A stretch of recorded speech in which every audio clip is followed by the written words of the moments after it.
الفراخ المشوية من وصفات رمضان، ولو انت ست بتشتغلي عايزة حاجة تنجز معاكي، يلا بينا مع بعض نعرف ازاي نشوي الفراخ في البيت وما نجيبهاش خالص من بره، وكمان ازاي نخزنها في الفريزر لوقت الشوي. يلا بينا نشوف الفيديو. السلام عليكم ورحمة الله وبركاته. النهاردة هنعرف مع بعض في قناتكم وبيتكم التاني بأقل التكاليف معدودة ازاي هنشوي كمية الفراخ اللي احنا عايزينها في أقل من نص ساعة، أحلى 100,000 مرة من بتاعة الحاتي. تمام. بتجيبي الفرخة زي كده وبتغسليها كويس أوي، احنا طبعا كلنا عارفين طريقة غسيل الفراخ، وبتقطعيها التقطيعة اللي تحبيها بنفس الشكل كده. تمام.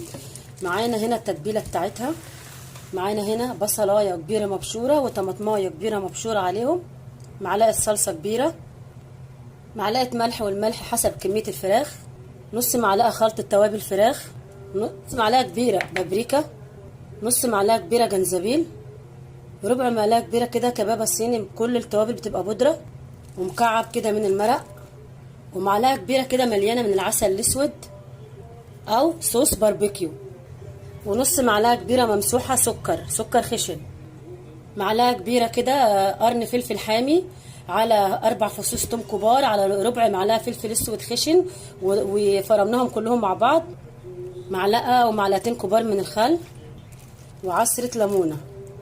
يتقلب كل ده كويس قوي على مع بعضه. حابة تشوفي طريقة الشوي والتقديم وكل حاجة، خشي في القناة على اليوتيوب واشتركي عندي وتابعي الطريقة، مش هتخسري حاجة. شوفي الخليط بتاعنا بقى عامل ازاي. تخيلي بقى الفراخ لما تتحط في الخليط زي كده، منتهى الجمال ومنتهى الحلاوه، ريحته عسل عسل. هبدا دلوقتي اخد الفراخ بتاعتي طبعا اللي انا غسلاها كويس قوي، مصفيها كويس قوي قوي قوي من الميه بتاعتها، احط عليها الخليط ده كله، انزل عليها كده. تمام. وبعدين امسك الفراخ دي ادخل الخليط ده كله جواها طبعا انا مفتحاها، كل الفراخ تاخد من الخليط تتبيله. حابه تعمليها في ساعتها اعمليها، وهنشويها مع بعض دلوقتي في ساعتها وهوريك النتيجه عامله ازاي. حابه تحطيها في كيس حراري وتدخليها الفرن، تمام. حابه تشويها زي ما احنا هنشويها بالطريقه بتاعتنا دلوقتي، زي الفل، هتبقى معاكي عسل وكانك متبلاها بقالك اسبوع.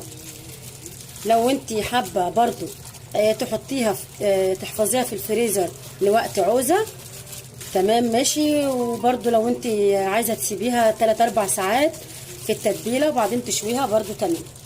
انا طبعا متبله فرخه قبل كده هشويها معاكم، اما دي انا هحتفظ بقى في الفريزر عندي لاي ظروف، اي وقت زنقه يعني. هبدا احطها في الكيس بتاعي، طبعا الكيس بتاعي نضيف مغسول وزي الفل واول استخدام، تتحط بخلطتها وبكله وتتشال في الفريزر وقت ما تحبي تستعمليها. شوفي الخلطه جواها ازاي.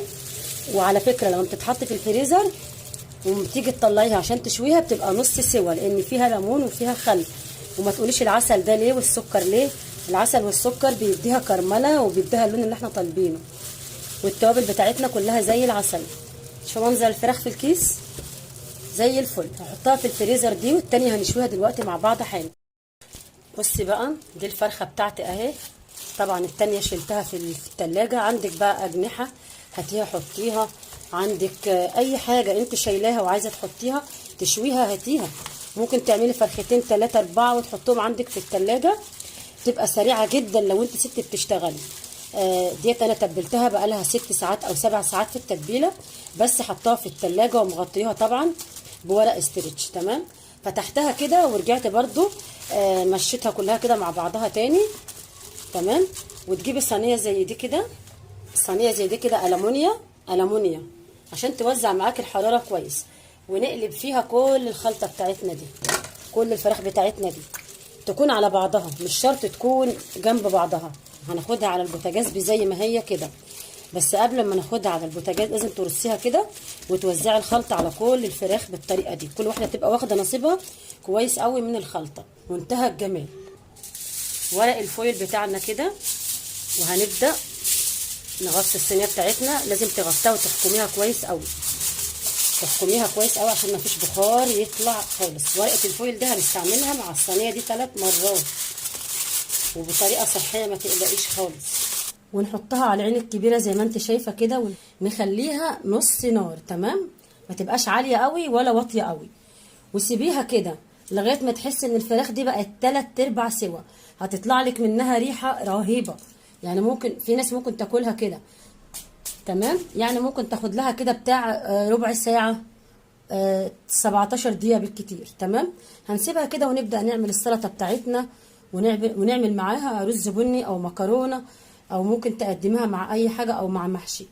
شايفين بقى جمالها وحلاوتها؟ هنطفي عليها النار كده، هي 3/4 سوا. بس انا طبعا مش هيأثر معايا في حاجه، عادي يعني. دي الورقه اهيت اللي كنا مغطين بها على الصينيه، هنحطها كده في الصاج بتاعنا عشان بس نحافظ على الصاج وهو جوه الفرن. ونجيب السلك بتاعنا برضو بتاع الفرن، فرن الكهرباء، وابدا بقى ارص الفراخ بتاعتي هنا على السلك ده. بس في الاول بقى بمسح السلك ده بمسحه زيت بالفرشه. هتساليني وتقولي لي مسحه الزيت دي ليه؟ عشان الفراخ ما تلزقش منك على السلك، تعرفي تقلبيها. احنا بس هنقلبها من الجنب ده، يعني من فوق، اللي تحت هيبقى فوق واللي فوق هيبقى تحت. مش ولازم تكوني عامله حسابك على فحميتين كبار. هي على السلك ده مش هتاخد بالظبط 10 دقايق او 12 دقيقه. واحنا كمان هنشغل فوق بس، هتشغلي الفرن فوق بس. احنا مش محتاجين ان احنا نشغله فوق وتحت، فوق بس على اعلى درجه حراره. بالطريقه دي انت تقدري تشوي فرخه 3 كيلو، وتقدري تشوي فرختين مع بعض، وباحلى طعم وباحلى تقديمه ان شاء الله. خلاص كده رصيت الفراخ بتاعتي بالطريقه دي زي ما انت شايفاها. هدخلها الفرن بتاعي، السلك ده بتاع الفرن والصاج ده بتاع الفرن. تمام، ممكن تعمليها بنفس الطريقه وتحطيها في فرن البوتاجاز عندك وتشغلي لها الشوايه، بس ما تبقاش قريبه قوي من الشوايه عشان ما تتحرقش. بتاخد بالظبط 10 دقايق، مش اكتر من كده. يعني الفراخ بتاعتنا من الاول للاخر بتاخد معانا تلت ساعه. تمام، حط الفراخ بتاعتي على الشوايه وارجع اوريها لك، وتكون الفحمه بتاعتي على البوتاجاز. بصي ادي الفراخ بتاعتنا ما شاء الله عليها، الله اكبر.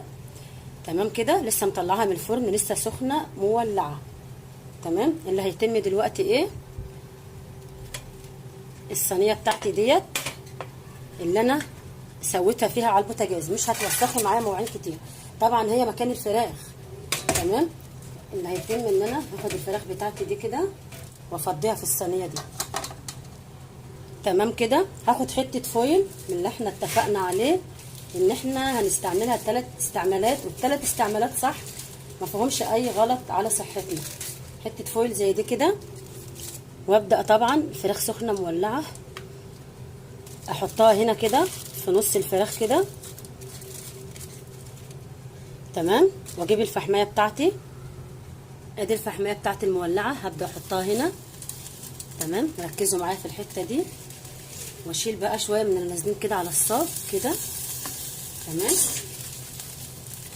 وابدا بقى احط الورقه دي كده كده، واي فوطه عندك بقى غطي بيها، ما تقلقيش مفيش حاجه خالص هتطلع، كل حاجه مستخبيه زي ما انتم شايفين. تعالوا بقى نشوف الفراخ بتاعتنا بعد ما كتمناها الكتمه دي وقعدت بالظبط كده بتاع 10 دقايق، لما اكيد خلصنا حاجه تانية ورانا. شوفوا ما شاء الله على شكلها وعلى ريحتها روعه، وشكلها روعه. طبعا احنا هنشيل الفحمايه دي نرميها في الحوض وندلق عليها ميه. ما ينفعش ان احنا ناخدها كده نرميها في الزباله يا جماعه. تمام، ما ينفعش ان احنا نشيلها كده ونرميها في الزباله، طبعا غلط. نيجي بقى في الطبق بتاعنا، طبق التقديم. قلت هقدمها معاكم على شرايح بصل، برضو بتديها ريحه حلوه. شايفين جمال الفراخ وشكلها؟ شايفين بقى جمال الجناح اهو كمان لما اتشوى اهو. دول كام جناح عندي كده، حبيت ان انا اشويهم برضو معاكم. شويه فراخ عسل ما شاء الله لا قوه الا بالله، ومستويه وطريه مش ناشفه، وواخده طعم المشوي وريحه المشوي. ما تقلقيش خالص، شيلها في التلاجة عندك. تكوني مثلا او رايحه تصيفي ولا بتاع، تاخديها معاكي جاهزه كده متبله وجاهزه. واولادك هيحبوا الفراخ المشويه من ايدك، مش هيطلبوها تاني طبعا من بره خالص. واشوف وشكم بقى في وصفات تانية كتير، وقناتكم وبيتكم التاني باقل التكاليف مع دودي. ما تنسينيش باللايك والاشتراك في القناه ضروري، مع تفعيل لزر الجرس عشان توصلك مني اشعارات اول باول بفيديوهاتي. اللي بنزلها اول باول. واشوف وشكم على خير، والسلام عليكم ورحمة الله وبركاته.